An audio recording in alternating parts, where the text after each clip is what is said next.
This morning you have a piece called Behind the Curtain, the new 2024 campaign foretold. And you argue in here that these two, Trump and Kamala, are going to unleash their attacks in 7 states, but 3 will decide the winner: Wisconsin, Michigan, and Pennsylvania. So explain that to me. Why Wisconsin, Michigan, and Pennsylvania instead of everybody's talking about Kamala's chances in the Sun Belt, Nevada and Georgia and Arizona? Because the reason that even coming out of the RNC, or you'll see it coming out of the DNC, the reason that the polls don't matter that much right now is the election is going to be super close, right? How do we know? Because the last several elections have been super close. You move 50,000 votes last time around and Biden loses, you lose 78,000 when Trump won and he loses. Like we are just a 50-50 country, and there's only really 7 or so swing states. The truth is, if you just look at the map in terms of like the states that are authentically in play, there are many more ways for Donald Trump to win than there would have been for Biden, and that there would be for Harris. And there's almost no map that works for Democrats that doesn't include Pennsylvania, Michigan, Wisconsin. You lose 3, they call them the blue wall for a reason. You lose those 3, it's really hard to sketch out a scenario where Democrats win the White House. It's one of the reasons that it was crystal clear almost instantaneously after that debate debacle that Biden had that he wasn't going to survive, because you could see almost instantly that those states in particular were taking a hit for Democrats, and they realized if it collapsed, the whole thing was over. And so one of the reasons I think that the pick will almost certainly be a moderate white male, maybe from one of those 3 states, is they're not stupid. They know that they have to win those 3 states, and that to do it, they have to appeal to a broader set of voters than Biden was appealing to. And so I wouldn't be surprised at all if Governor Shapiro from Pennsylvania is the pick, because Pennsylvania, you could argue, is the most important state in this presidential election. And so when you're watching the election, paying attention to it, national polls are irrelevant. And to be honest, if you live in about 42 or 43 states, you're probably irrelevant in terms of determining whether or not who's going to win the presidency. It's really those 7 swing states. And even inside of those, it's about 6% of the people who are truly persuadable, who are undecided, who right now are saying they won't vote but might vote. It's really that narrow. And even within that 6%, you talk to the campaigns, they're looking at the same people. They're looking at Black men who suddenly are much more receptive to Donald Trump. We saw that with the election results last time. It's continued. Hispanics, generally, for whatever reason, Trump has been appealing more and more to them and has had more success. And I would argue any president, certainly since George W. Bush. And then young people, which especially when it was Biden versus Trump, young people moving really decisively towards Trump. And you even see it on TikTok, where much more engagement with Trump content than you would see with Democratic content. And so they're really focused on those micro groups. And the point of the column today was, if you really want to understand everything they say and do, look at it through that lens, and you'll start to understand why they talk about the things they talk about, why they visit the places that they visit, why they put out the videos that they put out. So those are 3 groups that typically would vote overwhelmingly Democratic, certainly Black voters, young voters, and, up until recently, Hispanic voters. But Trump's been eating into all those margins, and was alarmingly so for the Democrats when Biden was still the nominee. So now we just did a show with Emerson Polling on their latest poll, which shows she's gotten the numbers up already a little bit in those groups.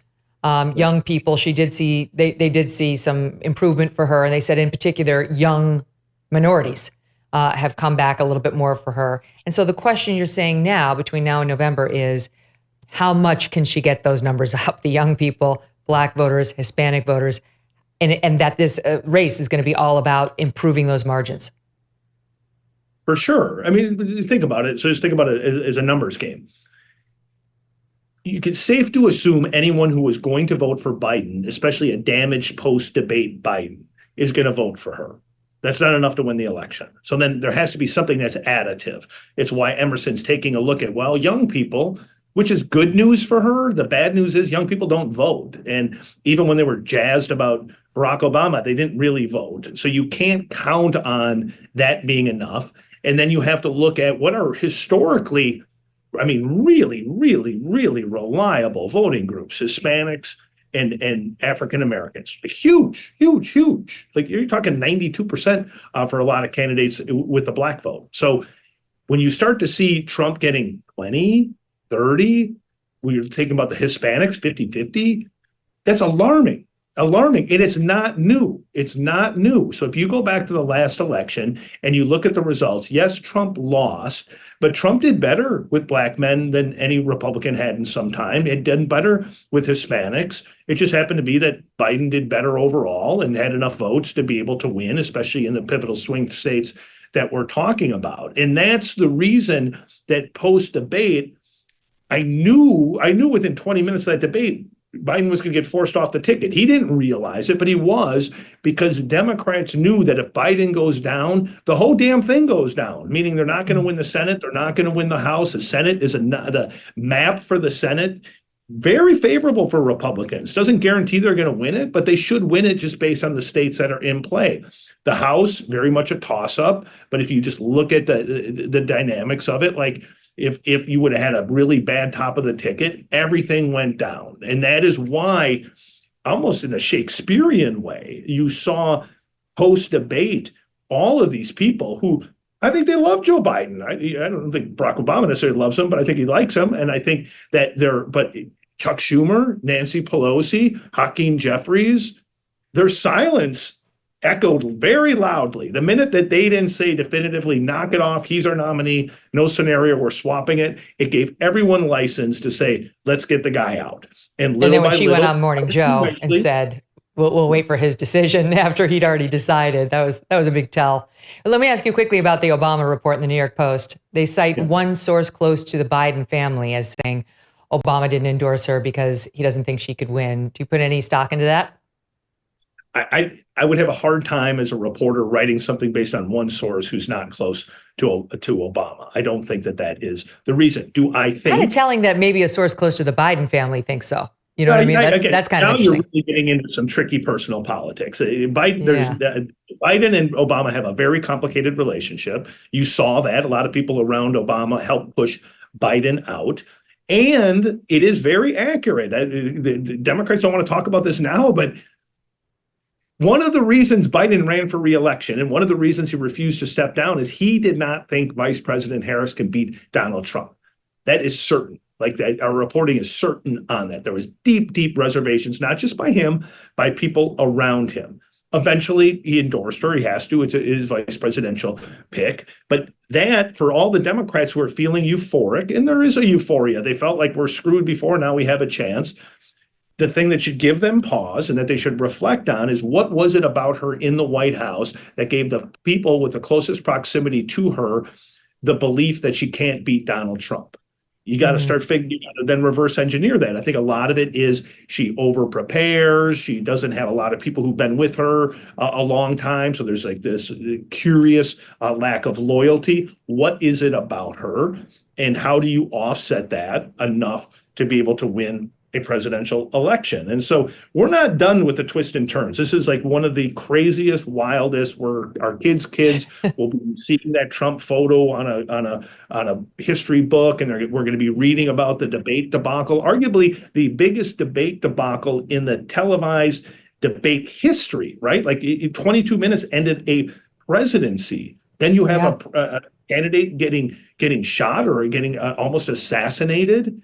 And then you have a president stepping down, and then you have his vice president coronated instantly. This is not over. There are going to be more wild twists and turns. And that's why we did the column today, is just to try to ground people to take a deep breath. Like, these are the things you need to be watching for. Realize it's going to be close. It doesn't mean that the media is skewing polls or that polls are wrong. It means that we live in a really divided country, very tight, and there aren't that many people who are that persuadable. I mean, I always joke with people. I was like, who's the last person you met when you said, hey, Donald Trump, what do you think of him? And they're like, I don't know. Jury's still out. Like, that person doesn't exist. You either even overseas, you could go to some African village. They'd have strong thoughts. Do you owe back taxes? Pandemic relief is now over. Along with hiring thousands of new agents and field officers, The IRS has kicked off 2024 by sending over 5 million pay-up letters to those who have an unfiled tax return or have a balance owed. Don't waive your rights and speak with them on your own. Don't do that, for God's sake. Tax Network USA, a trusted tax relief firm, has saved over $1 billion in back taxes for their clients, and they can help you too.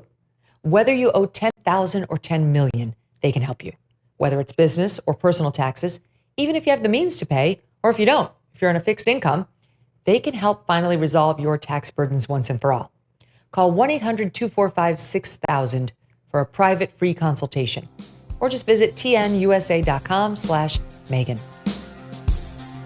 Thanks so much for watching. If you like what you just saw, hit the subscribe button for more clips and full episodes.